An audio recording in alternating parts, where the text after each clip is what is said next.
السلام علیکم، hello everybody, کیسے ہیں آپ لوگ؟ اور معذرت خواہ ہوں، ویڈیو تھوڑی لیٹ اپلوڈ ہو رہی ہے because of the fluctuation internet کے کنیکشن تھوڑا سا مسئلہ کر رہا ہے، اس وجہ سے سارا پروسیس اسٹیگننٹ ہوا ہے، رکا ہوا ہے۔ تو بہرحال اس پوری ویڈیو میں ہم انشاءاللہ کلاس 8 کو کور کرنے والے ہیں، جس لیول تک ہم کر سکیں گے۔ تو چلیے اسٹارٹ کرتے ہیں اس کو۔ جی جناب، تو کلاس 8 کی اردو ہم اسٹارٹ کرنے والے ہیں، اور جی یہ میں نے تھوڑا سا ایسے کر دیا، جتنی بھی جو ہیں وہ نظمیں تھیں وہ سب میں نے الگ کر لیں، اس میں سے جس حد تک جو بھی چیز نکل سکتی تھی آپ کے سامنے پیش کر رہا ہوں۔ سب سے پہلے جو ہے حمد، ٹھیک ہے، سب سے پہلے حمد ہے، اور ہم جو ہے یہ کلاس 8 کی الطاف حسین حالی صاحب نے لکھی ہے، اور آپ کو پتہ ہے نا ان کی وجہ شہرت الطاف حسین حالی کی، انہوں نے مد و جزر اسلام لکھی تھی، ٹھیک ہے، جس کو مسدس حالی بھی کہتے ہیں، وہ اس میں 6 اشعار کا جو ایک بند بن رہا تھا، اور سر سید احمد خان نے ان سے لکھوائی تھی، ٹھیک ہے۔ تو ان کی وجہ شہرت، ایک بڑی وجہ شہرت یہ بھی ہے، ٹھیک ہے۔ اچھا، حمد کسے کہتے ہیں؟ جس میں اللہ تعالیٰ کی تعریف بیان کی جائے۔ آپ کے سامنے یہ ہے: سچ ہے یہ رب ذوالجلال ہے تو، نور ہی نور ہے جمال ہے تو، تیرا ثانی نہیں دو عالم میں، مالک ملک بے مثال ہے تو۔ اس میں ردیف اور قافیہ الگ الگ کریں، ٹھیک ہے۔ اب آپ کو ردیف اور قافیہ کی ڈیفینیشن آتی ہوگی تو آپ آرام سے اس کو سارٹ آؤٹ کر لو گے۔ ہم آواز جو الفاظ ہوتے ہیں ان کو ہم قافیہ کہتے ہیں، ٹھیک ہے، اور قافیے کے بالکل امیڈیٹلی جو لفظ یا الفاظ آ رہے ہوتے ہیں یا حرف آ رہے ہوتے ہیں ان کو ہم ردیف کہتے ہیں، صحیح ہے۔ اب یہاں پہ ذوالجلال، جمال، مثال، یہ سارے کیا ہیں؟ قافیے، ذوالجلال، جمال، مثال، اور ان کے بالکل امیڈیٹ ہے تو یہ جو آ رہا ہے یہ ردیف کہلائے گا۔ سویٹ سمپل، ٹھیک ہے۔ تو آگے بڑھتے ہیں، کچھ زیادہ ہی بڑھ گیا آگے، جی تھوڑا سا آگے بڑھتے ہیں۔ نعت، ٹھیک ہے نا۔ نعت جو ہے وہ مولانا ظفر علی خان صاحب نے لکھی ہے، اور اس میں جو ایک بہت مشہور شعر ہے: جلتے ہیں جبرائیل کے پر جس مقام پر، اس کی حقیقتوں کے شناسا تم ہی تو ہو۔ اس شعر میں کس واقعے کی طرف نشاندہی کی گئی ہے؟ یہ پورا جو شعر ہے: جنگ بدر، واقعہ معراج، ہجرت مکہ۔ تو جناب اس شعر کے اندر واقعہ معراج کی نشاندہی کی گئی ہے، جب آپ صلی اللہ علیہ وسلم جو ہے وہ سدرۃ المنتہا تک پہنچ گئے تھے، ٹھیک ہے۔ تو اس مقام سے پہلے جبرائیل علیہ السلام نے کہا تھا کہ I can not go further, میں اس سے آگے نہیں جا سکتا، میرے پر جل جائیں گے۔ تو اس مقام سے آگے کی جو حقیقتوں کے شناسا ہو وہ تم ہی تو ہو، محمد مصطفیٰ صلی اللہ علیہ وسلم۔ یہ آپ صلی اللہ علیہ وسلم کے بارے میں فرما رہے ہیں کہ جلتے ہیں جبرائیل کے پر جس مقام پر، اس کی حقیقتوں کے شناسا تم ہی تو ہو، کہ وہ پوائنٹ جہاں سے جبرائیل نے بھی جانے سے منع کر دیا کہ مجھے اس سے آگے کی اجازت نہیں، میرے پھٹ جل جائیں گے، وہاں سے آگے گئے تھے اللہ کے رسول صلی اللہ علیہ وسلم، اللہ تعالیٰ نے ان کو اتنے قریب بلایا تھا۔ تو یہ بہت مشہور شعر ہے اور بہت زبردست شعر ہے، اور واقعہ معراج جو ہے نا، جب وہ آسمانوں کی طرف گئے ہیں آپ صلی اللہ علیہ وسلم، تو یہ اس کو جو ہے وہ آئیڈینٹیفائی کر رہا ہے۔ غائیت سے کیا مراد ہے؟ غائیت سے مراد ہے کوئی ٹارگٹ، کوئی چیز اچیو کرنا، کوئی مقصود یا کوئی ہدف۔ آپ کو کیا مقصود ہے، مطلب آپ کا مقصد کیا ہے، کیا ہدف ہے، کیا ٹارگٹ ہے، صحیح ہے، تو اس کو غائیت کہتے ہیں۔ اور غائیت کی جمع ہوگی غائیتوں۔ اس کے بعد تار الست سے کیا مراد ہے؟ تار الست سے مراد ہے جس دن اللہ تعالیٰ نے تمام ارواح سے اپنے رب ہونے کا اقرار لیا تھا، ٹھیک ہے۔ یہ الست جو ہے نا، یہ نکلا ہے وہ الست بربکم، قرآن پاک میں جو ہے نا اللہ تعالیٰ نے فرمایا کیا میں تمہارا رب نہیں ہوں؟ الست بربکم، ہم سب وہاں موجود تھے، میں بھی آپ بھی، ہم سب نے کہا تھا قالوا بلا، بالکل بالکل آپ ہمارے رب ہیں۔ پھر اللہ تعالیٰ نے اس عہد کو لینے کے بعد یہ جو کانشیسنیس تھی نا اس وقت کی، وہ ریموو کر کے ہمیں دنیا میں بھیجا ہے کہ اب پہچانو اور یاد کرو اس عہد کو۔ تو یہ سارا وہ معاملہ ہے۔ تار الست، صحیح ہے، جس دن اللہ تعالیٰ نے تمام ارواح سے اپنے رب ہونے کا اقرار لیا۔ حب وطن، حب وطن ساقی جاوید صاحب نے لکھی ہے۔ رشک چمن سے کیا مراد ہے؟ رشک چمن سے مراد ہے فخر چمن۔ اصل میں رشک کہتے ہیں فخر کرنے کو، اور یہ ضد ہے حسد کی۔ ایک حاسد جو ہے وہ کبھی رشک نہیں کر سکتا۔ حسد میں یہ ہوتا ہے کہ اس بندے کے پاس یہ چیز میرے پاس یہ چیز نہیں ہے تو یہ اس بندے کے پاس کیوں ہے، یعنی اس کے پاس اگر کوئی نعمت ہے تو وہ میرے پاس بھی ہونی چاہیے، اگر میرے پاس نہیں ہے تو اس کے پاس بھی نہیں ہونی چاہیے. یہ ہوتا ہے حسد. اور رشک یہ ہوتا ہے کہ اللہ تو نے اس بندے کو اتنی عزت عطا کری، تو اس کو اور عطا کر، یا اللہ مجھے بھی عزت عطا کر دے. تو یہ رشک ہوتا ہے. ٹھیک ہے، رشک کرنا، تمنا کرنا، حسد مت کرنا. تو رشک چمن کا مطلب ہوتا ہے فخر چمن یا تمنا کرنا کسی چیز کی. چمن کہتے ہیں اصل میں باغ کو، صحیح، گلستان کو جس میں پھول وغیرہ ہوتے ہیں. اچھا، ہمارا وطن اسلام کیا ہے؟ نظام، شہر، قلعہ، گڑھ. تو ہمارا وطن اسلام کا قلعہ ہے. ہمارا وطن اسلام کا قلعہ ہے. ٹھیک ہے، اوکے، آگے چل رہے ہیں. راہ حق کے ہم سارے بنیں. کیا بنیں؟ ڈاکٹر، تاجر، استاد، سپاہی. تو بھائی ڈاکٹر، تاجر، استاد بہت ہوگا، استاد کے لیے بڑی محنت چل رہی ہے ابھی. سپاہی بن جاؤ. صحیح ہے. تو راہ حق کے ہم سارے بنیں سپاہی. ٹھیک ہے. بادل کا گیت، احمد ندیم قاسمی صاحب جو ہیں وہ. اچھا، یہ ایک چھوٹا سا اس میں وہ تھا، یہ میرا گھر سمندر کی گہرائیوں میں، میں رہتا تھا لہروں کی پرچھائیوں میں، کبھی سیپیوں میں کبھی کائیوں میں. یہاں پہ مصرع یہاں پہ جو ہے وہ بند ختم ہو گیا. یہ جو ہے وہ ٹیپ کہلاتا ہے. وہ ہم نے پڑھا ہے نا، وہی ترجیح اور ترجیح بند والا، اور کون سا بند تھا دوسرا؟ ترکیب بند. یس، ٹھیک ہے. مگر ایک دن شوق تپتی شعائیں پکاریں کہ آ تجھ کو تاریں دکھائیں، اڑیں گی کہ تجھ کو نشیلی ہوائیں، اڑائیں گی تجھ کو نشیلی ہوائیں. یہ اس طرح سے. اب یہاں پر بھی ٹیپ، اب دیکھو آپ ٹیپ ڈیفرنٹ ہے. یہاں پہ مصرے دونوں بند ہو رہے ہیں. یہاں والا مصرع جو ہے، جو کہ بند کر رہا ہے اس کو، وہ بھی الگ ہے، اور یہاں والا جو الگ ہے، تو یہ ترکیب بند ہو گیا. اگر یہی مصرع جو ہے کبھی سیپوں میں کبھی سیپیوں میں کبھی کائیوں میں، یہی دوبارہ یہاں رپیٹ ہو جاتا تو یہ ترجیح بند ہو جاتا. ٹھیک ہے، آئی ہوپ کہ کنفیوژن کلیئر ہو چکی ہو. آگے چل رہے ہیں. ہاں، یہ ایک آپ کو شیڈ دیا ہوا ہے اس طرح سے نا. یہ اردو کا کس طرح سے پیپر بنا ہے، نو آئیڈیا. تو ہم ہر کارنر ٹچ کر رہے ہیں. یہ ایک مشہور شعر تھا، میں نے کہا اس کو اتار کے اس کے بارے میں پوچھ لینا چاہیے. ایک ہو مسلم حرم کی پاسبانی کے لیے، نیل کے دریا سے لے کر تا بخا کے کاشغر. بہت مشہور شعر ہے. یعنی مسلمان جو ہے نا، ان کی یونٹی کے بارے میں بتایا کہ اگر مسلمان ایک ہو جائیں، دریا نیل سے لے کے Kashgar. Kashgar I think China کا کوئی ایریا ہے، کاشغر. جی چائنا شاید. تو وہاں تک اگر مسلمان ایک ہو جائیں مسلم حرم کی پاسبانی کے لیے. یہ کس کا شعر ہے؟ یہ الطاف حسین حالی کا، اسماعیل میٹھی کا، علامہ اقبال کا، ڈپٹی نذیر کا. تو اوبیسلی آپ سب کو پتہ ہے، یہ بڑا مشہور شعر ہے. یہ علامہ اقبال کا ہی شعر ہے. بالکل صحیح. ٹھیک ہے. مل کے رہو مسرور انور. ہم سب ایک ہو جائیں تو ہو جائیں گے. اگر جب ہم سب ایک ہو جائیں، مطلب یونٹی ہمارے اندر آ جائے، تو ہم کیا ہو جائیں گے؟ ہم سونے کی طرح ہو جائیں گے؟ ہم چاندی کی طرح ہو جائیں گے؟ نہیں، ہم فولاد کی طرح ہو جائیں گے. ٹھیک ہے. شاعر نے مل کر رہنے کی مثال دی، چمن کی طرح، تسبیح کی طرح، یا گل کی طرح. تو شاعر نے جو مثال دی اس میں وہ تسبیح کی طرح دی. جیسے تسبیح کے دانے ایک ساتھ جڑے ہوئے ہوتے ہیں نا، ایک بڑی زبردست طریقے سے پروئے گئے ہوتے ہیں.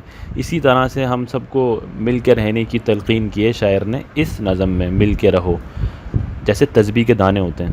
صحیح ہے. اس کے بعد ایک ہی سب کی منزل، یہ شرر نعمانی صاحب نے لکھی ہے. شمع وطن روشن ہے، ہم بھی کام کریں. اب شمع وطن روشن ہے، ہم بھی کام کریں. کس کا؟ دیوانوں کا، بیگانوں کا، پروانوں کا، یا حیوانوں کا. تو اس میں تھوڑی، اگر اس طرح کے سوال آ جائیں، تھوڑی سی لاجک ورڈز کے ساتھ ریلیشن لے کے نکال لیا کریں. شمع جب روشن ہوتی ہے تو کون آتا ہے شمع کے پاس؟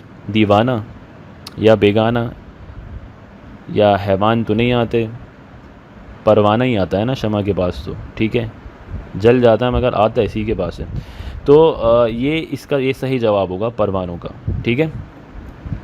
دیپ کسے کہتے ہیں؟ دیپ کہتے ہیں چراغ کو، اور مصباح کو بھی جو ہے نا وہ چراغ کہتے ہیں. مطلب یہ مترادف الفاظ ہیں، دیپ، چراغ، مصباح.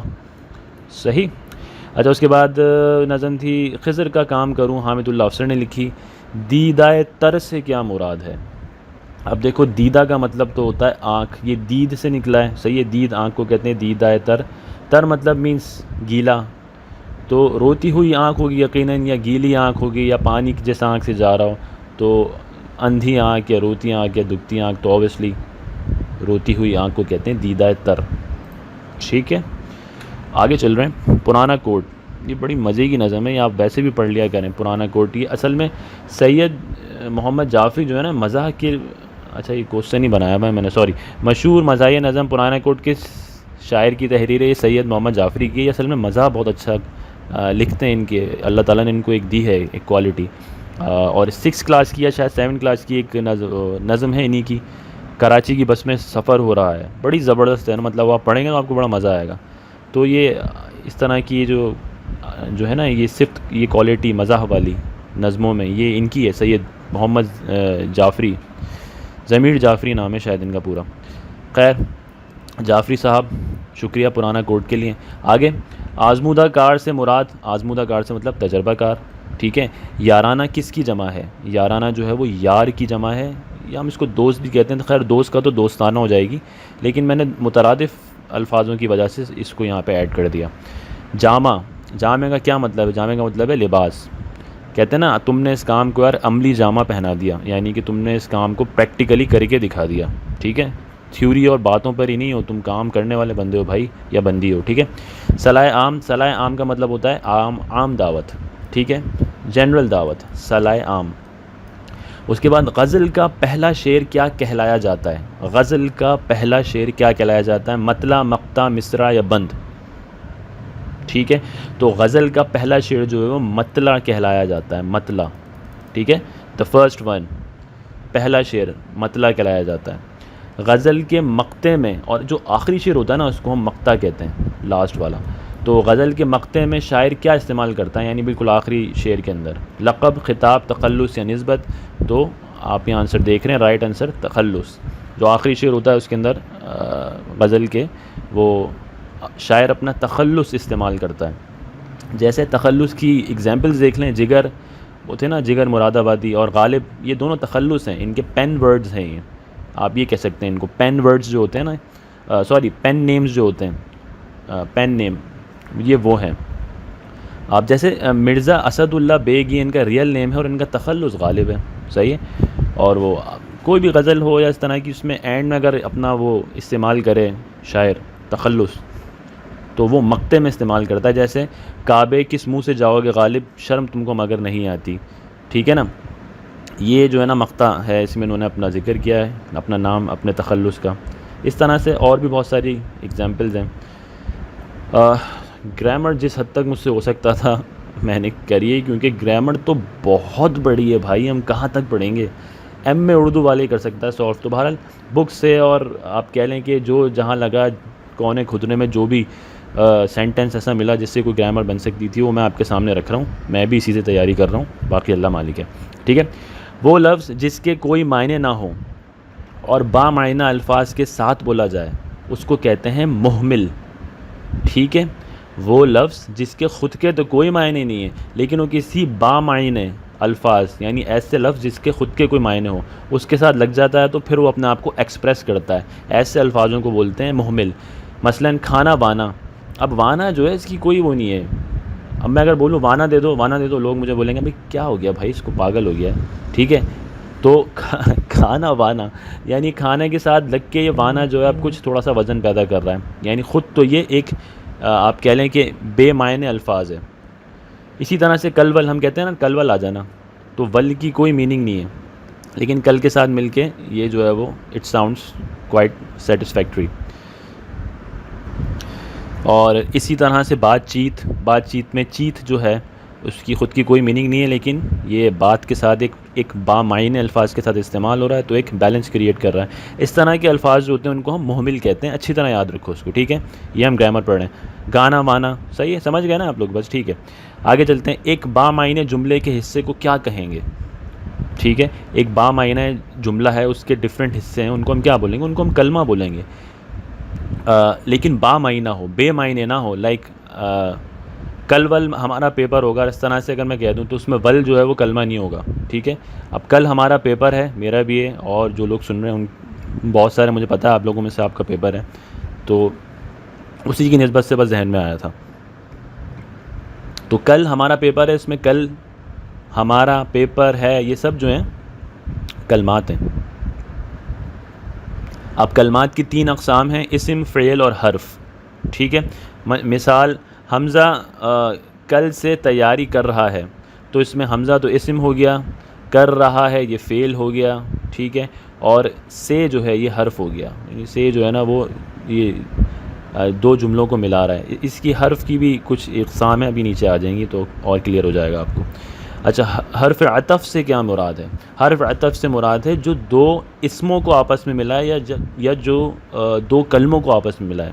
ٹھیک ہے، دو اسم ہو یعنی کہ ٹو ناؤنس کو کنیکٹ کرے، یا دو کلمے ہوں ان کو کنیکٹ کرے. جیسے شب و روز، تو شب رات ہوتی ہے، روز دن، صحیح ہے نا. شب و روز کو یہ واو کنیکٹ کر رہا ہے تو یہ حرف عطف ہے، اور یہ دونوں اسم ہیں.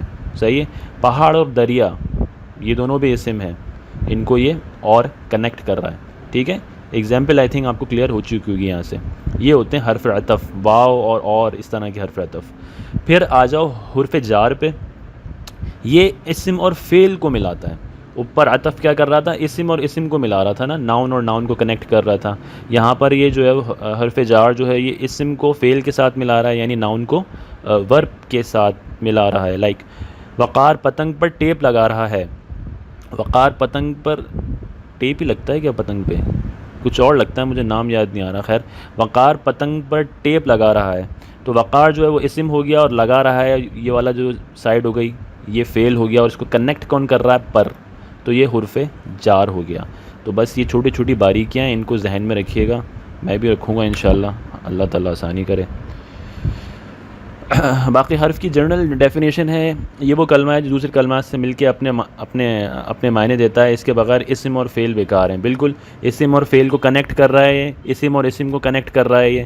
صحیح ہے، اور ان کی کنیکشن کے ساتھ ہی اس کے بھی معنی نکل رہے ہیں. لائک دعا شام سے عبادت کر رہی ہے. اب اگر میں اسے ہٹا دوں، یہ حرف ہے، تو یہاں سے دعا شام عبادت کر رہی ہے، تو یہ کوئی اتنا آپ کہہ لیں کہ ربط نہیں آئے گا اس کے اندر، اس میں ردھم نہیں آئے گا، اور جملہ جو ہے وہ مکمل نہیں ہوگا. اس میں دعا اسم ہے، کر رہی ہے فعل ہے، اور سے جو ہے وہ حرف ہے. تو یہ ربط پیدا کرتا ہے، مطلب ایک ردھم پیدا کرتا ہے. ٹھیک ہے، بہت سارے ہیں، آپ دیکھ لیے گا. تک، سے، کا، کے، کو، پر، یہ سب جو ہے کنیکٹ کر رہے ہیں یا تو اسم سے اسم کو، تو پھر وہ حرف وہ ہو جائے گا عطف، یا اسم کو فعل سے تو وہ حرف جار ہو جائے گا. صحیح ہے. اس میں جامد کی مثالیں ہیں، یہ ساری مثالیں اس میں جامد کی ہیں. شمع، پہاڑ، پانی، ہوا. اصل میں اس میں جامد کی ڈیفینیشن پڑھ لیں تو سمجھ میں آ جائے گا. اس میں جامد جو ہے نا وہ خود کسی چیز سے بنا نہیں ہوتا، مگر اس سے دیگر اسما یا افعال جو ہے نا وہ بن جاتے ہیں. ٹھیک ہے، شمع روشن ہو رہی ہے تو پہاڑ سے پتھر. ٹھیک ہے، پانی بہہ رہا ہے، ہوا چل رہی ہے. اب پانی خود کسی چیز سے نہیں بنا، مگر پانی سے بہت سارے اسم بن جائیں گے یا افعال بن جائیں گے، اور پہاڑ سے افعال بن جائیں گے. اور جامد جو ہے وہ پہاڑ ان معنوں میں بھی آ سکتا ہے کہ یہ ایک جگہ کے اوپر جو ہے وہ جامد ہے، رکا ہوا ہے، اس معنی میں بھی لیتے ہیں. لیکن جو پراپر ڈیفینیشن جو مجھے ملی وہ یہی تھی اس میں جامد کی. ٹھیک ہے، کہ یہ خود کسی سے نہیں بنا ہوتا، مگر اس سے دیگر اسما یا افعال بن جاتے ہیں. ٹھیک ہے، اب مصدر کی مثال. مصدر کیا ہوتا ہے؟ مصدر کی مثال آپ کو مثال سے سمجھ میں آ جائے گا. ٹھیک ہے، کھانا، پینا، سونا، گانا، جانا. اب اس میں اگر یہ اس طرح کے کھانا، پینا، سونا، گانا، جانا، اس طرح کے یہ جو امر ہیں، یا جو آپ کہہ لیں کہ اس طرح کے جو کام ہیں، اس میں نہ اور ادھر بھی نہ آ رہا ہے. ٹھیک ہے، اب اگر میں یہ نہ ہٹا دوں تو مصدر سے یہ حکم بن جائے گا. ٹھیک ہے، تو اس طرح سے مصدر کی پہچان کر لیا کریں کہ اگر یار اس کو نہ ہٹانے سے حکم بن رہا ہے، ہاں حکم بن رہا ہے، ٹھیک ہے، تو یہ تو مصدر ہے پھر. اب جیسے کھانے میں سے نہ ہٹایا تو حکم بن گیا کھا. لائک مجھے کوئی آرڈر دے رہا ہے، کھا بھائی کھا، بیٹھ جا، کھا لے. ٹھیک ہے، اسی طرح سے پینے کا میں نہ ہٹا لوں تو یہ بن جائے گا پی. یہ بھی ایک حکم کے معنوں میں آ رہا ہے کہ پی بھائی پی. صحیح ہے. گانے کا میں نہ ہٹا لوں تو ہو جائے گا گا. چلو بھائی گاؤ یا گا. تو آپ اس طرح سے سینس کر لو گے کہ یار یہ نہ ہٹا کے اگر حکم بن رہا ہے تو ڈیفینیٹلی یہ لفظ جو ہے نا مصدر ہے. صحیح ہے. اور بھی آ رہا ہے مصدر تھوڑا سا آگے. مصدر متعدی اور مصدر لازم الگ الگ کریں. ٹھیک ہے، اب دیکھو مصدر تو پہلے الگ کرو. یہ ہے پڑھانا. ٹھیک ہے، پڑھانا یہ ہے مصدر متعدی، اور اگر میں اس کا نہ ہٹا دوں گا تو یہ پڑھ بن کے حکم بن جائے گا. صحیح ہے. اسی طرح پھرنا یہ مصدر لازم ہے، لڑنا یہ مصدر لازم ہے. پھرنا سے پھرانا یہ بن جائے گا مصدر معتدی، لڑنا سے لڑانا یہ بن جائے گا مصدر متعدی، سوری میں غلط پروناؤنس کر رہا ہوں، متعدی نہیں، معتدی نہیں، متعدی، اللہ اکبر اردو بہت مشکل ہے بھائی، ٹھیک ہے سمجھ میں آیا آپ کو ایگزامپل؟ تو پھرنا سے پھرانا متعدی ہو جائے گا، لڑنا سے لڑانا متعدی ہو جائے گا، باقی لڑنا پھرنا اور یہ پڑھانا جو ہے یہ متعدی ہے، اس کا مصدر لازم کیا بنے گا؟ پڑھنا، پڑھنا مصدر لازم، پڑھانا مصدر متعدی، اور اگر نہ ہٹا دوں مصدر لازم کا تو حکم بن جائے گا یہ، ٹھیک ہے؟ یہ جو ابھی میں نے کچھ الفاظ بولے نا، اس کو تھوڑا سا بیک کر کے سن لے گا اور اچھی طرح سے، تو یہ کانسیپٹ کلیئر ہو جائے گا آپ کا۔ باقی میرے خیال سے مصدر اور بھی آ رہا ہے، میں نے لکھا ضرور تھا۔ مختلف اشخاص کی پہچان کے لیے کون سا اسم استعمال ہوتا ہے؟ ٹھیک ہے، مختلف اشخاص کی پہچان کے لیے، ان کی آئیڈینٹی کے لیے جو اسم استعمال کرتے ہیں اسے ہم بولتے ہیں اسم علم، یعنی علم نکلا ہے علامت سے یا نشانی سے۔ اس کی اگزامپل یہ ہے کہ قائد ملت، اب آپ کو پتہ ہے قائد ملت کون ہے؟ لیاقت علی خان، تو یہ ان کی ایک آئیڈینٹی بن گئی ہے، یہ اسم علم کے زمرے میں آئے گا۔ شاعر مشرق، میں جانتا ہوں شاعر مشرق کون ہے، آپ بھی جانتے ہیں، علامہ اقبال، تو یہ ان کی ایک آئیڈینٹی بن چکی ہے، ایک علامت۔ غالب، غالب کو بھی ہم جانتے ہیں کہ اسد اللہ خان صاحب جو ہیں ان کا جو ہے وہ یہ تخلص تھا۔ تو اس طرح کی چیزیں جو ہوتی ہیں نا، جس سے آئیڈینٹی پتہ لگ جائے آپ کو کسی اسپیسیفک پرسنالٹی کی، ایسے اسم کو ہم کہتے ہیں اسم علم، ٹھیک ہو گیا؟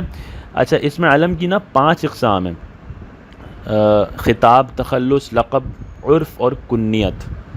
اب خطاب جو ہے نا وہ ایسی آئیڈینٹی ہے، خطاب ان لوگوں کو ملتا ہے جو کوئی یعنی گورنمنٹ جو ہے آفیشلی، گورنمنٹ جو ہے وہ آفیشلی جو ہے نا ان کو یہ اعزاز دیتی ہے ان کی کسی بھی کارنامے پہ، صحیح ہے؟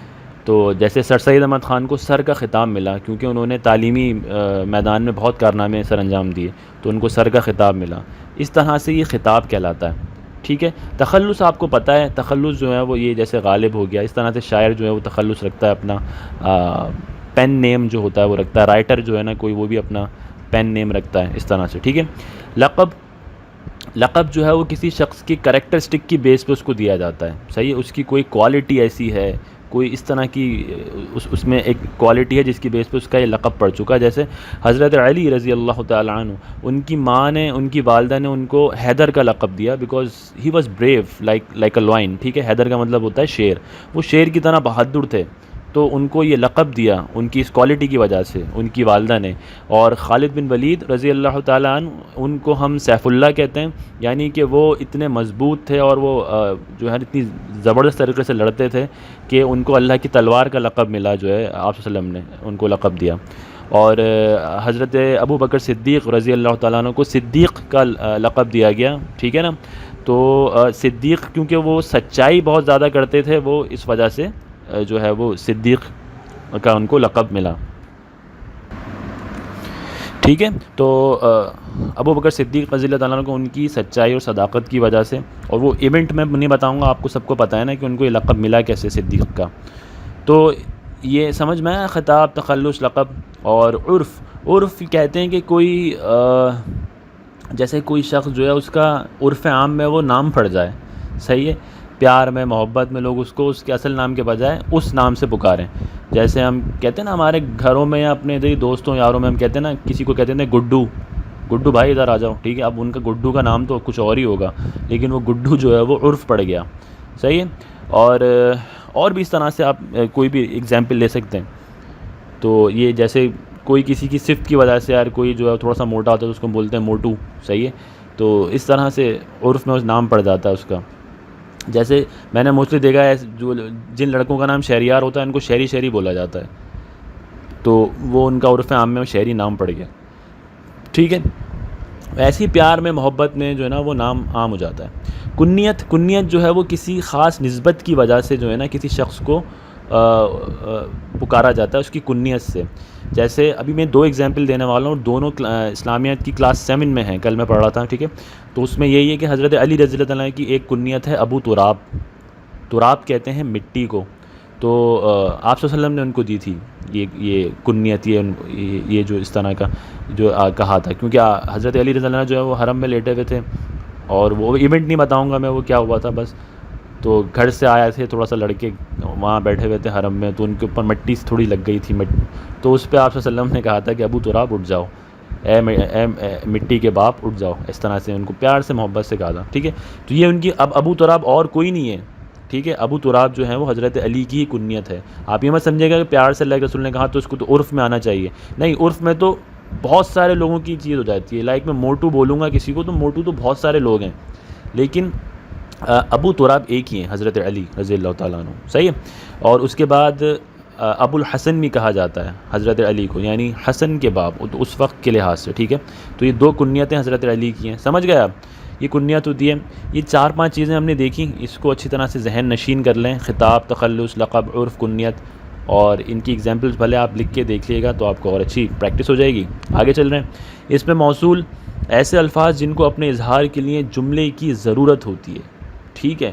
یہ ایسے الفاظ ہیں کہ ان کے آگے جب تک جملہ نہیں لگے گا نا، یہ بے معنی ہیں، ان کا پھر کوئی معنی نہیں نکل رہا. ان کو اپنے اظہار کے لیے، اپنے ایکسپریشن کے لیے، اپنے ریفلیکشن کے لیے نا ایک سینٹنس کی ضرورت ہے. لائک جیسا بوؤ گے ویسا کاٹو گے.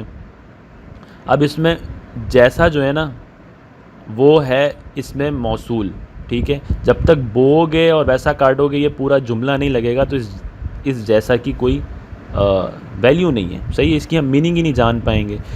دوسرا جملہ دیکھتے ہیں، جو تم میں سب سے ماہر ہے، ٹھیک ہے. اب اس جو کی کوئی ویلیو نہیں ہے جب تک یہ تم میں سب سے ماہر ہے یہ اس کے ساتھ نہیں جڑے گا، تب پتہ لگے گا کہ جو تم میں سب سے ماہر ہے، ٹھیک ہے. تو یہ جو، جیسا، اس طرح کے الفاظ جب تک کسی بڑے سینٹنس کے ساتھ نہ جڑ جائیں ان کا اظہار نہیں ہوتا، ان کی ایکسپریشن نہیں ہوتی. اور اس طرح کے اسم کو ہم کہتے ہیں اسم موصول، ٹھیک ہے. ہمیں اس کی میننگ جو ہے وہ وصول نہیں ہو رہی ہوتی، موصول نہیں ہو رہی ہوتی. اوکے. 25، اس کے بعد 26، 27، 28. Just wait for a while. جی جناب. اوکے 32 پر ہی ہیں ہم، صحیح تھا بالکل. اوکے اچھا. اب آپ کے سامنے ایکسپریشن آ رہا ہے، اس کو پھر آپ ابھی چیک کرتے ہیں. اس لڑکے کا بھائی ڈاکٹر ہے. اس جملے میں اس کیا ہے، ٹھیک ہے. اب یہ پورا جملہ ہے، اس میں لکھا ہے کہ اس لڑکے کا بھائی ڈاکٹر ہے، تو یہ اس کیا ہے. اس میں اشارہ، اس میں نکرہ، اس میں ضمیر. یہ ہے اس میں اشارہ بیکاز آپ کو اس اعراب سے پتہ لگ رہا ہے جو پیش لگا ہوا ہے. اس لڑکے کا بھائی، ہم اشارہ کر کے بتا رہے ہیں یار وہ جو لڑکا کھڑا ہے نا اس لڑکے کا بھائی ڈاکٹر ہے. تو یہ اس جو آئے گا نا یہ اس میں اشارہ میں آ گیا، ٹھیک ہے. اور نیکسٹ اسی سے ریلیٹڈ کوشچن ہے کہ اسی جملے میں بھائی کیا کہلایا جائے گا. اس کا تو سمجھ میں آ گیا کہ یہ اس میں اشارہ ہے، لیکن اس میں یہ جو بھائی ہے یہ کیا کہلایا جائے گا. تو اس کو بولتے ہیں مشاعر الیہ، ٹھیک ہے. مشاعر الیہ یعنی کہ جس کی طرف اشارہ منسوب کیا گیا ہے. میں نے اشارہ اس بھائی کی طرف منسوب کیا نا تو یہ مشاعر الیہ ہے، صحیح ہے. اس سینٹنس کو سمجھ لیں اچھی طرح سے تو آپ کو اس میں اشارہ اور مشاعر الیہ کا ڈفرینس کلیئر ہو جائے گا. آگے چل رہے ہیں. اس میں ضمیر جس اسم کی جگہ بولا جائے اسے کیا کہتے ہیں. اب دیکھو ہمیں یہ تو پتہ ہے نا کہ اسم کی جگہ جو جملہ بولا جائے یا جو حرف بولا جائے اس کو ہم اسم ضمیر کہتے ہیں. جیسے قائدہ، وہی کلاسیکل ایگزامپل میں آپ کو دیتا رہتا ہوں کیونکہ سمپل رہتی ہے. قائد اعظم جو ہے انہوں نے پاکستان بنایا. اب میں بار بار بولتا رہوں گا قائد اعظم جو ہے وہ لائر تھے، قائد اعظم جو ہے وہ انہوں نے مسلم لیگ یہاں جوائن کی. اس کی جگہ میں قائد اعظم کو ریپلیس کرنے کے بجائے میں یہ لکھ دوں گا کہ قائد اعظم جو ہے وہ انہوں نے پاکستان بنایا، انہوں نے اپنی تعلیم لندن سے حاصل کی، انہوں نے مسلم لیگ اس میں جوائن کی. تو یہ انہوں نے جو آ رہا ہے یہ ریپلیسمنٹ ہو رہی ہے اسم کی، تو اسم کی بار بار تکرار نہیں ہو رہی. ایسے جملوں کو ہم کہتے ہیں اسم ضمیر. لیکن یہ بول رہے ہیں کہ جس کی جگہ بولا جاتا ہے اسے کیا بولتے ہیں، اس کو کہتے ہیں مرجع، ٹھیک ہے. مرجع. مثلا استاد کلاس میں نہیں آئے، وہ آج مصروف تھے، ان کے گھر تقریب تھی، صحیح ہے. اب استاد کی ریپلیسمنٹ میں وہ آ گیا یہ اسم ضمیر ہے، اور ان آ گیا یہ اسم ضمیر ہے. لیکن استاد کیا ہوئے پھر، استاد ہو گئے مرجع، اور یہ وہ اور ان ہو گیا اسم ضمیر. ٹھیک ہے بھیا، کلیئر ہے. مرجع یہ یاد رکھیے گا، مرجع یا مرجع اس طرح سے کچھ یاد رکھیے گا، ٹھیک ہے. اچھا، ضمیر حاضر، ضمیر متکلم اور ضمیر غائب، یہ ان تینوں کو سمجھ لیں. یہ فرسٹ پرسن، سیکنڈ پرسن اور تھرڈ پرسن. سمپل. لائک اب ایک سینٹنس ہے، اقرا مجھے اور تمہیں کامیابی کی دعوت دے گی، ٹھیک ہے. اب میں اپنے ایک فرینڈ سے بول رہا ہوں یار اقرا جو ہے نا وہ بہت کامیاب ہو گئی ہے، وہ ہمیں دعوت دے گی. اب میں وہاں پہ کھڑا ہوا ہوں، ٹھیک ہے، میں فرسٹ پرسن ہوں، میرے سامنے میرا فرینڈ ہے وہ سیکنڈ پرسن ہے، اور اقرا یہاں پر نہیں ہے، ہم اس کی بات کر رہے ہیں تو وہ تھرڈ پرسن ہوگی، صحیح ہے. تو پہلی چیز تو اس میں ضمیر غائب سمجھتے ہیں کہ اقرا یہاں پر اس سچویشن میں نہیں ہے، غائب ہے، تو اقرا کیا ہو جائے گی؟ ضمیر غائب. ضمیر غائب لکھنا بھول گیا میں، خیر کیونکہ وہ غائب تو نہیں ہو گیا کہیں. اچھا، ضمیر غائب ہوگی Iqra, because she was not present in that particular conversation, صحیح ہے. اس کے بعد میں کیونکہ بات کر رہا ہوں، میں متکلم ہوں، تو مجھے، یعنی میں اپنے آپ کو کہہ رہا ہوں تو میں متکلم ہو جاؤں گا، ضمیر متکلم. اور تمہیں، جو دوسرا بندہ وہاں پہ پریزنٹ ہے، حاضر ہے، وہ ضمیر حاضر ہو جائے گا. صحیح ہے، یہ سینٹنس سمجھ میں آیا؟ اس میں اس سینٹنس کے اندر مجھے جو ہے، یا میں یا مجھے، یہ جو آتے ہیں یہ ضمیر متکلم میں آتے ہیں، یعنی جو فرسٹ پرسن بات کر رہا ہوتا ہے. اور جس بندے سے مخاطب ہوتا ہے، جو اس وقت وہاں پریزنٹ ہوتا ہے، جیسے تمہیں، تم یا آپ، ٹھیک ہے، وہ ضمیر حاضر میں آتے ہیں. اور جس کے بارے میں بات ہو رہی ہوتی ہے، جو کہ اس سچویشن پہ پریزنٹ نہیں ہوتا یا نہیں ہوتی، ٹھیک ہے، وہ ضمیر غائب میں آتی ہے یا آتا ہے، اس کنڈیشن میں آتی ہے. ٹھیک ہے، اوکے، لیٹس موو آن. ہاں، یہ دیا ہوا ہے، بات کرنے والا جو بات کر رہا ہوتا ہے فرسٹ پرسن، ضمیر متکلم میں، مجھے وغیرہ. بات سننے والا ضمیر حاضر، تم، تمہیں، آپ کا وغیرہ. اور ضمیر غائب وہ، اور اقرا جو کہ جملے میں تھی تھرڈ پرسن وغیرہ. ٹھیک ہے، تو یہ فرسٹ سیکنڈ تھرڈ پرسن کا ہو گیا معاملہ کلیئر. اچھا، اب آپ کے سامنے ہے پہاڑ سے پہاڑی، یہ اسم کی کون سی قسم ہے؟ پہاڑ سے پہاڑی، ایسے پہاڑ جو ہے نا اس میں مکبر ہے، مکبر کبیر سے نکلا ہے، مطلب کبیر، اکبر، مکبر، ان سب کا مطلب ہوتا ہے بڑا.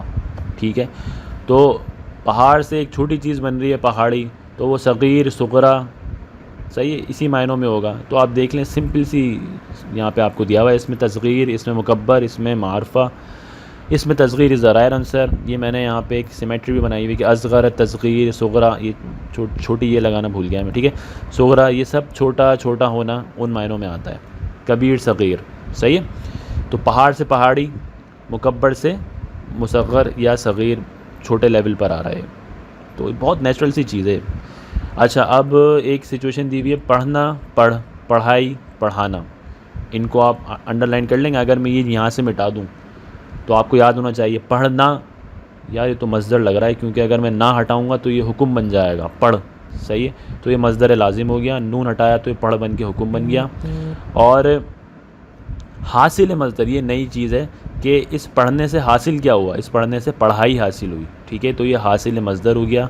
اور پڑھانا سے پڑھانا جو ہے وہ یہ مصدر معتدی، پڑھا تھا نا ہم نے، پڑھنا اس سے پڑھانا، لڑنا، لڑانا، معتدی.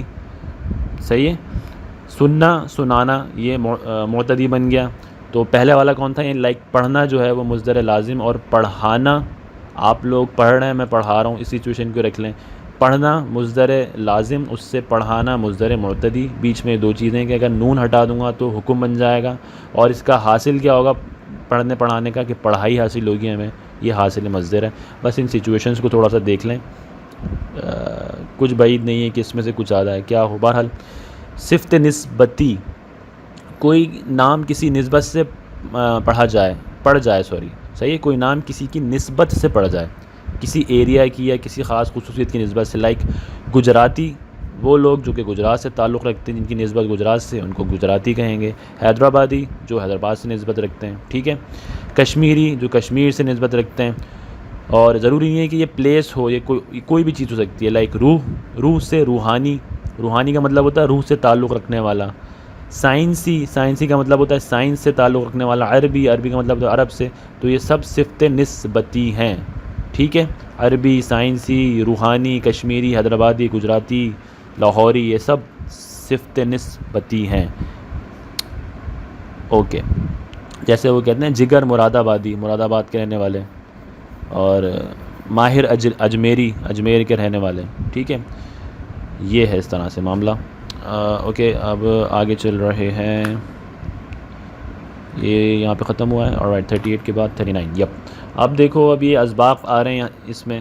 ٹھیک ہے، اور ان اسباق میں موسٹلی جو ہے وہ جنرل نالج ہے. جنرل نالج بہت ہے اس میں یار، بے انتہا جنرل نالج ہے. تو خیر اس کو کور کرتے ہیں اپن چیپٹر وائز ہے. جی طائف میں آپ صلی اللہ علیہ وسلم کے ہمراہ کون سے صحابی گئے تھے؟ طائف میں آپ صلی اللہ علیہ وسلم کے ہمراہ زید بن حارثہ گئے تھے رضی اللہ تعالی عنہ، اور آپ صلی اللہ علیہ وآلہ وسلم نے ان کو اپنا منہ بولا بیٹا بنایا ہوا تھا. منہ بولا بیٹا، صحیح ہے. زید بن حارثہ رضی اللہ تعالیٰ عنہ یہ آپ صلی اللہ علیہ وسلم کے ساتھ ہی رہتے تھے. اچھا اس کے بعد حضرت زینب رضی اللہ تعالیٰ عنہ کی شادی حضرت عبداللہ سے ہوئی. حضرت عبداللہ جو ہے وہ کس مشہور صحابی کے صاحبزادے تھے؟ تو حضرت عبداللہ جو ہے وہ حضرت جعفر طیار رضی اللہ تعالیٰ عنہ کے صاحبزادے تھے. اور حضرت زینب کس کی بیٹی ہیں؟ حضرت علی رضی اللہ تعالیٰ عنہ کی. اور حضرت جعفر طیار کون ہیں؟ حضرت علی کے سگے بھائی ہیں. ٹھیک ہے، تو اپنے چچا کے بیٹے سے شادی ہوئی ہے عبداللہ سے. ٹھیک ہے نا. اور جعفر طیار کو، حضرت جعفر طیار کو طیار کا لقب، یہ ان کو لقب ملا تھا. ٹھیک ہے نا، ان کی بہادری کے اوپر. اب میں اس ایونٹ میں نہیں جانا چاہ رہا کہ وہ جنگ یمامہ تھی، آئی تھنک شاید یہ جنگ یمامہ تھی شاید، جس میں وہ اینڈ میں پھر خالد بن ولید نے جو ہے نا وہ علم سنبھال لیا تھا. حضرت جعفر طیار بھی شہید ہوئے، عبداللہ بن رواحہ بھی شہید ہوئے. اور جب یہ شہید ہوئے تو دونوں بازو جو ہے وہ ان کے شہید ہو چکے تھے. تو اس پہ آپ صلی اللہ علیہ وسلم نے فرمایا تھا کہ میں جعفر کو جو ہے وہ دیکھ رہا ہوں جنت میں اڑتے ہوئے. اللہ تعالیٰ نے اس کو جو ہے نا وہ پرندوں کی طرح اڑا. تو طیار مطلب اڑنے والا، پرندوں کی طرح اڑنے والا، طیور سے نکلا ہے. اچھا چلیں، عاقلہ بن ہاشم کے کیا معنی ہیں؟ عقیلہ بن ہاشم کے کیا معنی ہیں؟ اس کے معنی ہیں ہاشمی خاندان کی عقل مند خاتون. تو یہ کہا جاتا تھا، حضرت زینب رضی اللہ تعالیٰ عنہ کو پکارا جاتا تھا عقیلہ بن ہاشم، اے ہاشم خاندان کی عقل مند خاتون. اس طرح سے عزت میں لوگ کہتے تھے. ٹھیک ہے. حضرت زینب رضی اللہ تعالیٰ عنہ کے بیٹے کا نام تھا عون و محمد. ٹھیک ہے، عون و محمد. حضرت زینب کی پیدائش کب ہوئی رضی اللہ تعالیٰ عنہ؟ 5 ہجری. ٹھیک ہے. اس کے بعد نیکسٹ چیپٹر سائنسی انقلاب. اب یہ 1874 میں مجھے اس سے کچھ یاد آ رہا ہے، پتہ نہیں کسی نے مجھے کمنٹ کر کے بولا تھا کہ سر آپ نے 17 کو 18 پڑھ دیا. واقعی میں نے وہ 17 کو 18 پڑھ دیا تھا. میں نیند میں بہت زیادہ ہو رہا تھا. تو اب بھی اگر وہ سن رہا ہے یا سن رہی ہے، میں بھول رہا ہوں کہ وہ لڑکا تھا یا لڑکی کون، تو دیکھ لیں میں 1874 ہی پڑھ رہا ہوں. ٹھیک ہے. یہ 1876 ہے یہ. تو اردو کے جو ہے نا گنتی یہ بھی بڑی مشکل ہے. 1876 1876 میں گراہم بیل نے کیا ایجاد کیا؟ گراہم بیل نے ایجاد کیا ٹیلی فون. ٹھیک ہے. گھریلو ریفریجریٹر کس نے ایجاد کیا؟ Fred W Wolf. گھریلو ریفریجریٹر فریڈ ڈبلیو وولف. اور کب کیا اس نے؟ 1913 میں. پھر اس کو اور زیادہ ماڈرنائز کیا ہے فری اوون نے. ٹھیک ہے، فری اوون نے اس کو اور زیادہ ماڈرنائز کیا گھریلو ریفریجریٹر کو. سلائی مشین کس نے تعمیر کی؟ ایجاد کی؟ یہ ہیں تھومونیئر نے کیا یہ 1830 میں. اور 1830 میں ایک اور بھی ایجاد ہوئی ہے، یہ رہی اسٹیفنسن نے جو ہے وہ اسٹیم انجن ایجاد کیا تھا، بھاپ کا انجن جو ہے. تو یہ 1830 اور 1830 سے آپ یاد رکھ سکتے ہیں 2 بڑی ایجادات ہوئی ہیں 1830 میں. اسٹیم انجن اسٹیفنسن نے، ایس یاد رکھ لیے گا. اور سلائی مشین جو ہے وہ تھومنیئر نے کی ایجاد. اس کے بعد لفٹ کس نے ایجاد کی تھی؟ ایلیشیا اوٹس نے 1856 میں. صحیح ہے نا، 1856 میں ایجاد کی ہے لفٹ، ایلیویٹر. اب لکھتے ہوئے اتنی کنفیوژن ہوتی ہے کہ لائک آپ دیکھ رہے ہیں کہ 19 جو ہے میں نے انگلش میں لکھا ہے، باقی 75 میں نے اردو میں لکھا ہے. تو یہ 1975 ہے. تو یہ 1975 ہے. ٹھیک ہے. تو جناب 1975 میں طب کے میدان میں کون سی مشین ایجاد ہوئی تھی؟ اچھا وہاں لکھا ہوا تھا اس میں بک میں کہ CAT اسکین مشین، میں CT اسکین مشین ہوتا ہے، جو CT اسکین مشین ہوتی ہے اس کو بولتے ہیں کمپیوٹرائزڈ ٹوپوگرافی. ٹھیک ہے. یا سوری، ٹوپوگرافی تو اس کے لیے ہوتا ہے وہ جو لوکیشن وغیرہ جو جغرافیکلی پوائنٹ آف ویو سے. یہ ٹوموگرافی یس، کمپیوٹرائزڈ ٹوموگرافی. اور اس میں ایکس ریز یوز ہوتی ہیں، جہاں تک مجھے یاد آ رہا ہے ایکس ریز یوز ہوتی ہیں اسکین کرنے کے لیے. اسی کی بالکل آپ کہہ لیں کہ کاپی یا اسی میکینزم پہ کام کرتی ہے MRI، میگنیٹک ریزوننس امیجنگ. جی بالکل ایسے ہی کچھ ہے. اور وہ جو ہے وہ ریڈیشنز میرے خیال سے ریڈیو ویوز یوز کرتی ہے وہ. بہرحال تھوڑا سا اس طرح سے یاد آ رہا تھا اس سے تو میں نے شیئر کر لیا. تو بہرحال یہ سی ٹی اسکین مشین ہے اور یہ 1975 میں ایک بہت زبردست انوینشن ہوئی ہے. ٹھیک ہے. اسٹیم انجن یا بھاپ کا انجن جو ہے اس کو اسٹیونسن نے ایجاد کیا تھا 1830 میں, اور 1830 میں ہی سلائی مشین بھی ایجاد کری کس نے, تھومینیئر نے.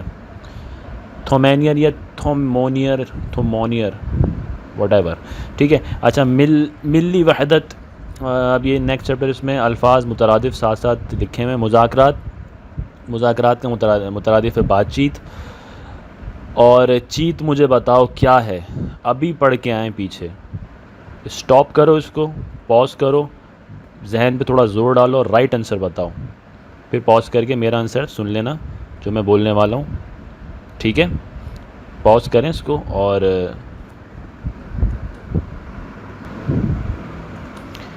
ٹھیک ہے, بات چیت کو کیا کہتے ہیں, چیت جو ہے اس میں کیا ہے وہ, تو بات چیت اور کھانا وانا وہی والے جو آ رہے تھے سارے, ہم اس کو بولتے ہیں محمل یا محمل, ایسے ہی یاد آ رہا ہے مجھے, محمل ہے بہرحال. ٹھیک ہے, تو دیکھو اس طرح سے آ گیا یہ. اچھا, عرض کہتے ہیں زمین کو. مترادف ناتواں کا مطلب کمزور. ترک کرنا, چھوڑ دینا. ٹھیک ہے. ای میل کو بولتے ہیں برقیاتی ڈاک. یا اللہ. اوکے, ای میل برقیاتی ڈاک. ٹھیک ہے, کوائٹ فنی. اچھا آگے, او آئی سی کا پہلا اجلاس کہاں ہوا تھا؟ او آئی سی پتہ ہے نا آپ کو, آرگنائزیشن آف اسلامک کانفرنس. اور نام کی ہے, صرف کھاتے ہیں پیتے ہیں عیاشیاں کرتے ہیں اور چلے جاتے ہیں. اسلام کا تو کچھ بھی نہیں ہوا ابھی تک. بہرحال خیر, اس کا پہلا اجلاس جو کہاں ہوا تھا؟ موروکو میں, یعنی مراکش میں, اور اس کا شہر ہے رباط.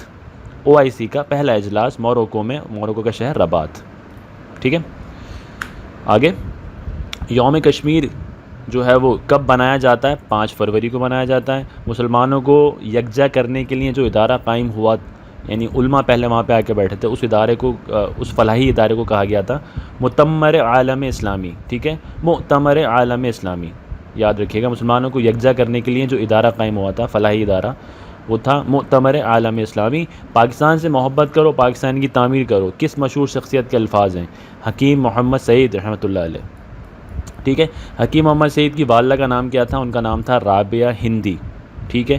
اس کو رابعہ بصری سے یاد رکھیے گا, جیسے رابعہ بصری ایک مشہور نام ہے, بہت زبردست نیک خاتون گزری. رابعہ بصری سے آپ یاد رکھیے گا رابعہ ہندی. ٹھیک ہے. حکیم محمد سعید رحمۃ اللہ علیہ کی والدہ کا نام. کتنے سال کی عمر میں قرآن حفظ کیا؟ 9 سال کی عمر میں. بریلینٹ. رسالہ نکالا, نونہال, میں نے بھی پڑھا ہے, آپ میں سے بھی بہت ساروں نے پڑھا ہوگا نونہال, ایک عرصے تک پڑھا ہے, بلکہ اس کو تو بہت پڑھا ہے. یعنی کہ یہ جو ہے نا ہماری ایک طرح سے کہہ لیں کہ اتنی خوشی ملتی تھی جب نونہال جب گھر پہ آتا تھا, وہ اخبار والا دن ہے. اچھا, 1953 میں جو ہے نا اس کو اسٹارٹ کر دیا تھا انہوں نے, ابھی تک چل رہا ہے نونہال, آ رہا ہے ابھی تک. اور مجھے یاد ہے ہم لوگ جو ہے اس میں 1998 1999 کا جو ایڈیشن آیا تھا, میں جب تھا کچھ 7-8 سال کا. تو بہرحال علوم انسرام کیا کہتے ہیں؟ اس کو انفارمیشن ٹیکنالوجی کا علم کہتے ہیں. بچوں کو جمہوری طور طریقے سکھانے کے لیے کیا شروع کیا؟ نونہال اسمبلی شروع کری. ٹھیک ہے. باقاعدہ اسمبلی بناتے تھے اور اس میں طریقے اور بتاتے تھے کہ ہمارا وطن کیا ہے, ہمیں کس طرح سے وطن کی خدمت کرنی ہے, حفاظت کرنی ہے, یہ سارے کام کرتے تھے. ٹھیک ہے. علوم انسرام, انفارمیشن ٹیکنالوجی, اور بچوں کو جمہوری طریقے سے سکھانے کے لیے کیا شروع کیا گیا؟ نونہال اسمبلی. پاکستان کے موسم, فضا مسموم ہو جاتی ہے برفانی علاقے میں, میدانی علاقے میں, ریگستانی علاقے میں. تو ریگستانی علاقے میں. مسموم کا مطلب ہوتا ہے, مطلب جو ہے نا خراب ہونا, بہت زہریلی ہو جانا, بہت کڑی, اور یعنی کہ بالکل بھی جو ہے نا آپ اس میں سروائیو نہ کر سکو اگر آپ کے پاس جو ہے نا دوسری چیزیں ساتھ میں نہیں ہیں. تو یہ ریگستانی علاقوں میں مسموم فضا پیدا ہو جاتی ہے. ٹھیک ہے. سال کا سب سے بڑا دن ہوتا ہے 22 جون, اور سال کا سب سے چھوٹا دن ہوتا ہے 22 دسمبر. ٹھیک ہے. اب اسی کا الٹا کر لو کہ اگر سال کا سب سے بڑا دن 22 جون ہوگا تو 22 جون ہی سال کی سب سے چھوٹی رات ہوگی, اور سال کا سب سے چھوٹا دن اگر 22 دسمبر ہوگا تو 22 دسمبر ہی سال کی سب سے لمبی رات ہوگی. ٹھیک ہے. صحیح ہے. اوکے. خزاں کا موسم پاکستان میں کب آتا ہے؟ سپتمبر اکتوبر, بس ابھی آنے ہی والا ہے. ٹھیک ہے. بجلی کی دریافت, اوکے, بجلی, بادلوں میں بجلی, برق سکونی یعنی بادلوں کے اندر جو ہے وہ اسٹیٹک چارجز ہوتے ہیں، اس کے بارے میں سب سے پہلے اس کا انکشاف کس نے کیا تھا؟ تھیلز آف ملٹس نے. تھیلز آف ملٹس یا ملٹس جو بھی پڑھیں آپ اس کو، تھیلز آف ملٹس نے سب سے پہلے بتایا تھا کہ بھائی بادلوں کے اندر جو ہے نا برق سکونی ہے، یعنی اسٹیٹک چارج اور اسٹیٹک الیکٹریسٹی ہے. ٹھیک ہے. اس کے بعد الیکٹریسٹی کا لفظ جو ہے وہ کب وجود میں آیا؟ 1700 میں، 1700 کے اندر یہ لفظ وجود میں آیا. الیکٹروسٹیٹک جنریٹر کس نے ایجاد کیا تھا؟ Electrostatic generator auto von Guericke.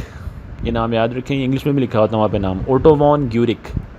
Electrostatic generator. موصل چیز کی فہرست کس نے بنائی تھی؟ موصل کہتے ہیں کنڈکٹرز کو. ٹھیک ہے. تو کنڈکٹرز کون کون سی ایسی چیزیں ہیں جو کہ کنڈکٹ کر سکتی ہیں الیکٹریسٹی، اس کی لسٹ بنائی تھی ہنری کیونڈش صاحب نے. ٹھیک ہے. تجارتی طور پر بجلی کس نے تیار کی؟ نیکولا ٹیسلا. ٹیسلا کے نام سے بھی گاڑیاں بھی آتی ہیں نا. نیکولا ٹیسلا نے کمرشل لیول کے اوپر بجلی کی پروڈکشن سٹارٹ کر دی تھی. اچھا، ایک 70 نمبر پہ ایک آ رہا ہے جان میں جان آئی. یہ کیا ہے؟ روزمرہ یا محاورہ؟ اور ضرورت ایجاد کی ماں ہے، یہ کیا ہے؟ روزمرہ یا محاورہ ہے؟ تو یہ دونوں محاورے ہیں. صحیح، روزمرہ نہیں ہے.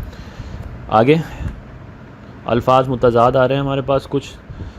مضبوط، اس کا متضاد کمزور ہے. محبت کا نفرت، لائق کا نالائق، اور یقین کا شک. ٹھیک ہے.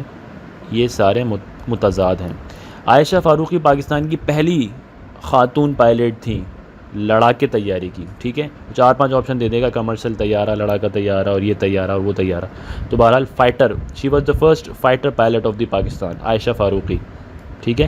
اور جو کمرشل طیارے کی جو آپ کہہ لیں گے کمرشل فلائٹس کا جو سب سے پہلے لائسنس ملا تھا، پہلی پاکستانی خاتون، ان کا نام تھا شکریہ خانم.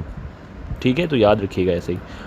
ہاکی جو ہے، ہاکی کا کھیل 17ویں صدی کے اختتام اور 18ویں صدی کے شروع میں ایران سے شروع ہوا ہے. ایران سے.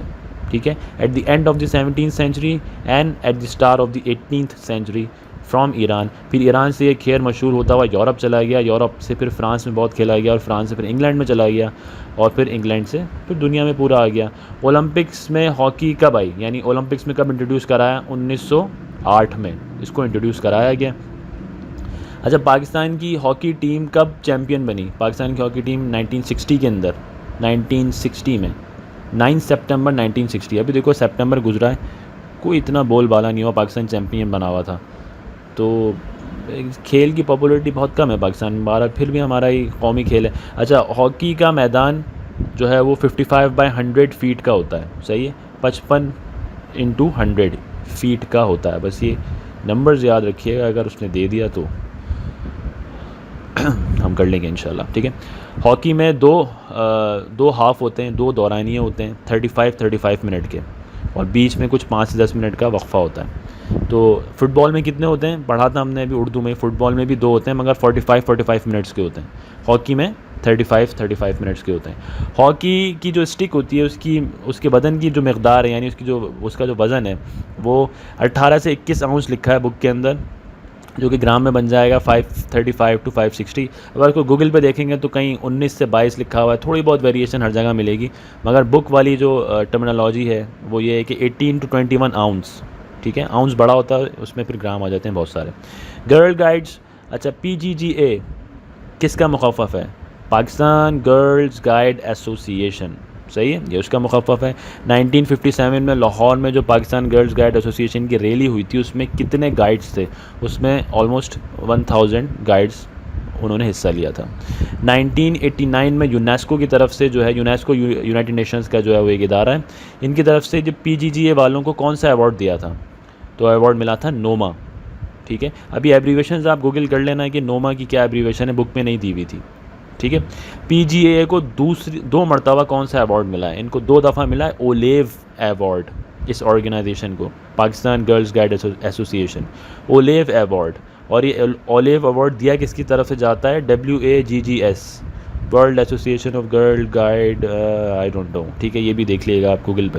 ان کی جانب سے دیا جاتا ہے اولیو ایوارڈ، اور یہ پاکستان کی PGGA کو 2 دفعہ ملا ہے. سو گڈ ون، زبردست.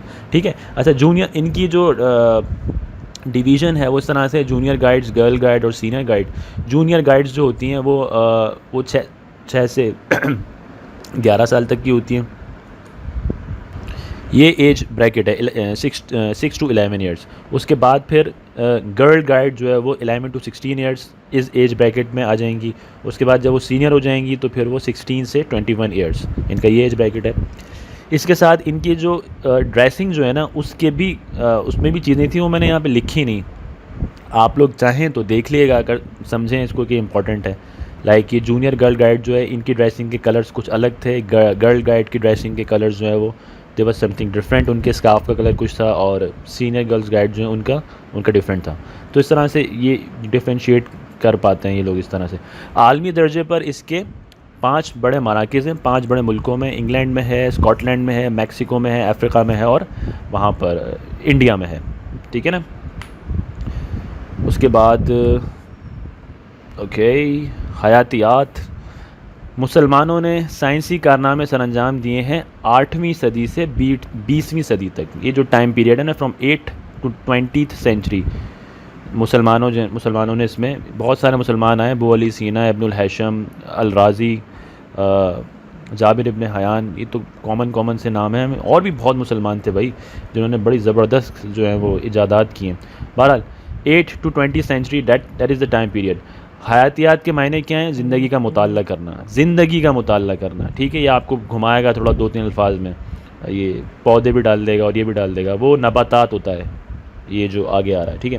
حیاتیات کا باقاعدہ آغاز یونانی دور میں ہوا ہے. یونانی دور مطلب گریک ایرا کے اندر جو ہے وہ زندگی کا مطالعہ کیا گیا. اور یہ آفٹر دی ڈارک ایجز, یہ جو میڈیویل ایرا تھا اس کے بعد جو ہے ڈارک ایجز کے بعد یا مڈل ایجز آپ کہنا, اس کے بعد جو ریزوننس کا ایرا آیا ہے پھر یہ کام اسٹارٹ ہوئے سارے گپس. ٹھیک ہے. خیر ڈیپ پہ نہیں جاتے.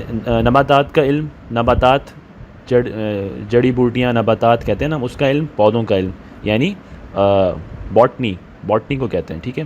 اور حیاتیات کا حیوانیات, یہاں میں نے لکھا نہیں ہے ویسے ہی مجھے یاد آ گیا. حیوانیات کا جو علم ہوتا ہے اس کو ہم کہتے ہیں زولوجی, جو حیوانوں کے بارے میں پڑھتے ہیں. سائنس کس زبان کا لفظ ہے؟ سائنس جو ہے وہ لیٹن لینگویج کا لفظ ہے, لاطینی زبان کا. And science means to know, چیزوں کو جاننا. عبدالستار ایدھی. اچھا یہ ضرب المثل یا کہاوت. اچھا کہاوت کو ضرب المثل بھی کہتے ہیں. ٹھیک ہے. جیسے آدھا تیتر آدھا بٹیر, اب یہ ضرب المثل بھی ہے اور اس کو کہاوت بھی کہہ لیں گے. اس کا مطلب ہوتا ہے کہ بے جوڑ, بے مول بات, بے مول یا بے میل بات. ٹھیک ہے. مطلب بے جوڑ, آدھا تیتر آدھا بٹیر. یار کیا کمبینیشن ہے یہ. ٹھیک ہے. تصویر مکمل نہیں ہے. The picture is not perfectly clear اور پرفیکٹلی کمپلیٹڈ. آدھا تیتر آدھا بٹیر, بے جوڑ بیکار جوڑ. اندھا کیا چاہے 2 آنکھیں. تو یہ ہم مثال دیتے ہیں ایسے لوگوں کے لیے جو کہ خود غرض ہوتے ہیں. خود غرض آدمی جو اپنے آپ سے جو ہے نا وہ غرض رکھتے ہیں, کسی دوسرے کا بھلا ہو جائے یہ ان کو نا ہضم نہیں ہوتا. اور ایسے لوگ ہوں گے آپ کے بھی آس پاس, میرے بھی آس پاس بہت ہیں. ٹھیک ہے. اچھا ادب کی اہمیت, یہ نیا چیپٹر ہے. اردو زبان میں ادب کے کتنے معنی مستعمل ہیں؟ مستعمل مطلب کتنے معنی رائج ہیں یا کتنے معنی ہیں عمل میں ہیں؟ 2 3 4 5. تو اردو زبان کے اردو ادب کے جو ہے اردو زبان میں ادب کے 2 معنی. لائک یہاں نیچے دیا ہوا ہے کہ ایک ادب ہم ریسپیکٹ میں کہتے ہیں, کسی کا ہم ادب کر رہے ہیں, اور ایک ادب جو ہے وہ لٹریچر ہوتا ہے. بھائی آپ نے اردو ادب میں جو ہے وہ ماسٹر کیا ہوا ہے, کیا بات ہے یار آپ کی, زبردست. ٹھیک ہے. تو اس کے بعد ادبی تحریر 2 صورتوں میں ہوتی ہے. جی بالکل, نثر اور نظم میں.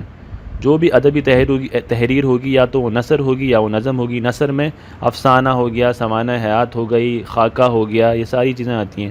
اور نظم میں آپ کو پتہ ہے نظم یعنی غزل, گیت اور یہ منقبات اور مناجات, یہ سب اس پیرائے کے اندر آتے ہیں. معاشرے میں ادیب کیا ہے؟ ادیب وہ ہوتا ہے جو ادب لکھتا ہے. ٹھیک ہے. تو اس کی مثال کیا ہے؟ اس کی مثال ایک جراح کی حیثیت رکھتی ہے. جراح کہتے ہیں سرجن کو, the one who operates, right.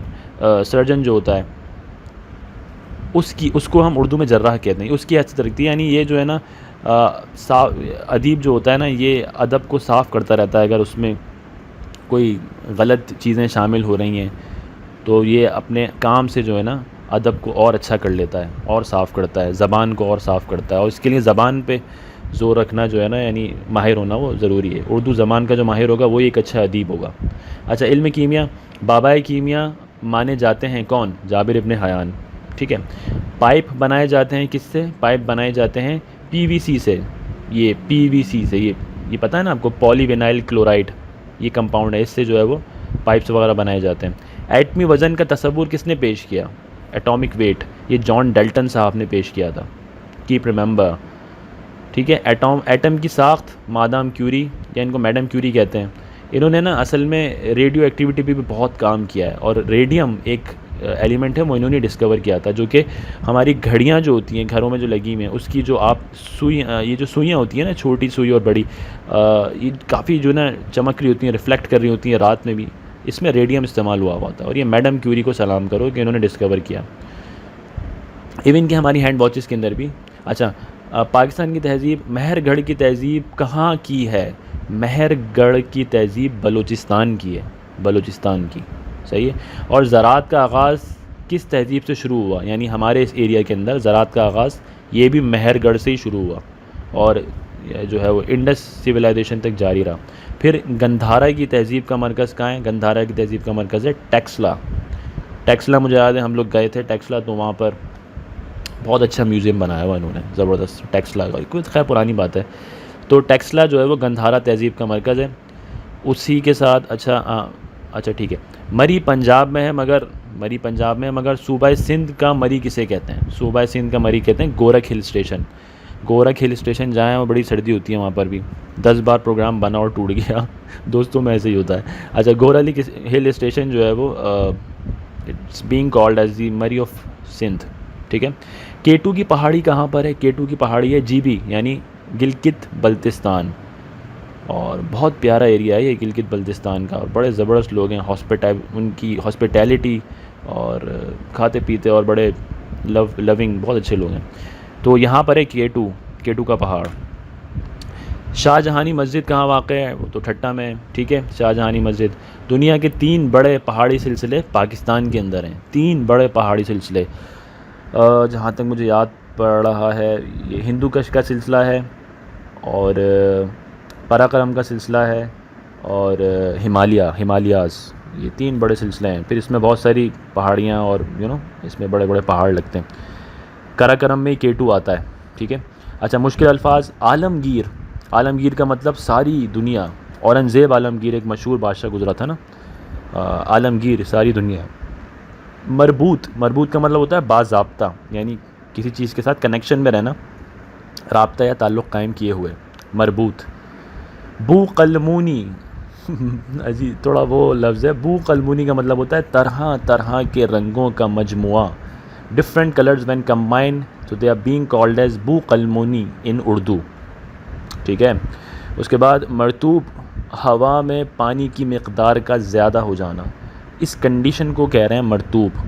میں کہہ سکتا ہوں یہ ہیومیڈیٹی، اگر میں اس کو کہوں تو غلط نہیں ہوگا کہ ہیومیڈیٹی زیادہ ہو جاتی ہے. اس مینس کہ ہوا میں جو ہے وہ پانی کا تناسب تھوڑا زیادہ ہو جاتا ہے.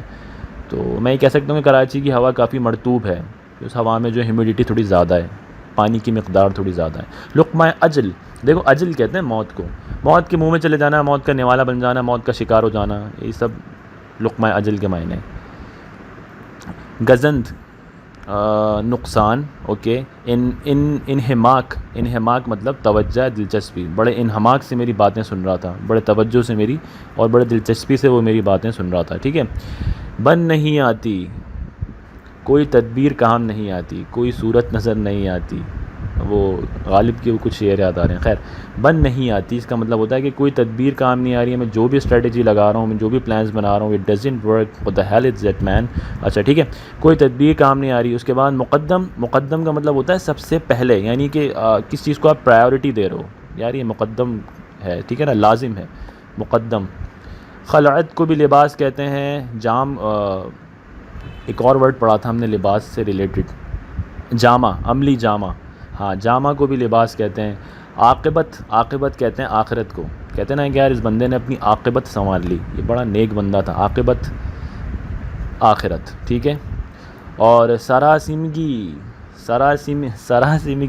مطلب بے قراری اور خوف کا عالم. ٹھیک ہے. غایت اولا، سب سے اعلیٰ مقصد. یہ غایت ہم نے پڑھا تھا سٹارٹنگ میں، یعنی کوئی ٹارگٹ، کوئی ہدف، کوئی مقصد آپ کا. تو غایت اولا مطلب سب سے اعلیٰ اور سب سے اونچا مقصد. صناعی مطلب کاریگری، اور خستہ سامانی مطلب پھٹا ہوا پرانا. یار بڑا خستہ سامانی حالت میں رہ رہا ہے، بڑی پھٹی ہوئی حالت میں، پرانی حالت میں. ویسے یہ لفظ جو استعمال ہوا ہے اس کوٹ کے لیے استعمال ہوا ہے، جو کوٹ نظم ہے نا، خستہ سامانی کی حالت میں، پھٹا ہوا پرانا سا کوٹ. ختم شد، یہاں پہ اینڈ کرتے ہیں. کلاس 8 جو ہے وہ ہم نے کور کی ہے جس حد تک ہم سے ہو چکی ہے. اور اپنا بہت سا خیال رکھیے، چیزوں کو سمجھیے، سمجھائیے، اور اس چینل کو آگے بڑھائیے. انشاءاللہ پی ایچ ڈی کے بعد بھی سلسلہ رکے گا نہیں، میری پوری کوشش رہے گی میں آپ لوگوں کے ساتھ جڑا رہوں گا، اور یہ فیملی ہماری جو ہے نا وہ آگے بڑھتی رہے گی. ٹیک کیئر، اللہ حافظ.